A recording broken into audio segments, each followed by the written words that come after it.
All right, guys, so I'm going to continue a bit more in depth about my RPE rant and why I can't fucking stand the RPE training system in general, guys. And for those of you guys who don't know what I'm talking about, RPE means rate of perceived exertion, and it's a scale of 1 to 10, approximately measuring how hard you think you worked or how many reps you had left. But the way I see it, if you're not always training at RPE 10 or RPE 9.5, it means you're not working your hardest. In my opinion, it shouldn't even be a possibility or a choice that you're not working your hardest. It should be a given that you're working your hardest all the fucking time. I don't know, guys. That's just what I learned, being a wrestler in high school, that you always work your fucking hardest all the time because our coach pushed us so fucking hard. And there was no room for holding back. There was no room for hesitation. There's no room for training at RPE 6 because my fucking vagina hurts. You know what I mean, guys? There was no option of holding back. You always gave it your all. You always push it to the limit. And that's why I'm a little disturbed by these fucking RP lifters training at RP 6, RP 7, RP 8, not even training anywhere near failure. And do I think they're choosing not to train to failure? No, I don't even think they have the testicular fortitude to push it to the pain threshold of training to failure, even if they fucking wanted to. I just don't think they have it in them.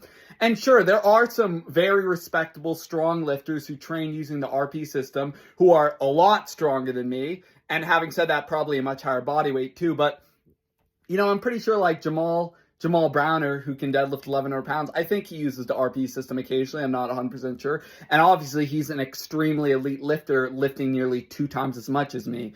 But, I'd say to a certain extent, that's the exception, not the rule, because there's so many mediocre lifters, deadlifting around 400 pounds as a max and, maybe benching 225, 250, who are using the RP system and essentially using it as a crutch to hold back and not train to failure. They're using it as an excuse to not push themselves to the limit because they're fucking soft, because they're fucking nerdy, because they're taking the scientific approach and not the hardcore balls to the wall Pete Rubish approach, which you should be taking, guys. Should be training like a fucking animal. Training to failure is the way I think is the best. You're going to make the best results that way. These people, they'll hit like 405 for 5 on deadlift when they could have hit it for 10 to 12 reps if they would have went to failure, and they just call it an RPE 6 deadlift. Fucking pathetic, guys. You'll make so much faster progress training to failure. Albeit you do need to give yourself enough time to recover between sessions training to failure, but overall, you'll make so much better progress training to failure. And I'm just going to give you guys a little analogy of the way how I see RPE training. I don't know if you guys have seen the movie Other Guys with Sorry, guys, forgot the actors for a second, but obviously Will Ferrell and Mark Wahlberg in the movie Other Guys. But some of you guys might know, their nicknames were Paper Bitch and Yankee Clipper. And obviously Paper Bitch was Will Ferrell and Yankee Clipper was Mark Wahlberg.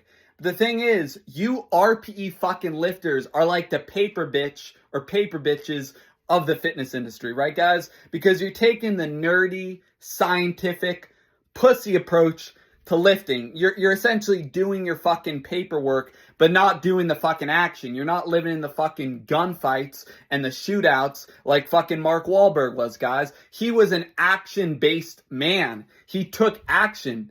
You know what I mean? Like, he wanted to get in fucking car chases and gunfights, and he wanted to do the real work that a cop has to do.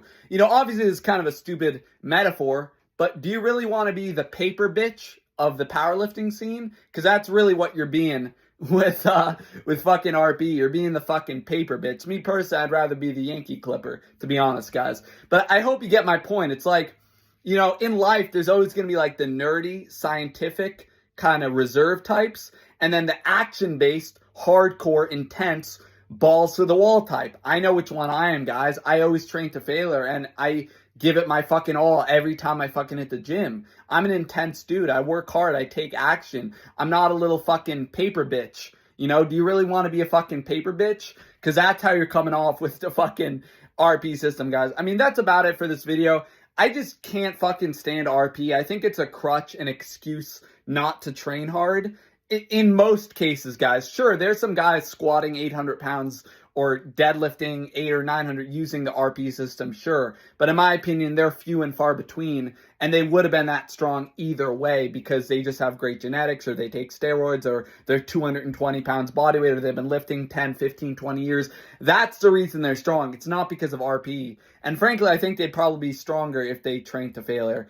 But yeah, that's about it, guys. You know, my vendetta against the RPE system, as you might call it. I think it's pretty fucking soft for pussies. Again, there are some respectable lifters who use RPE.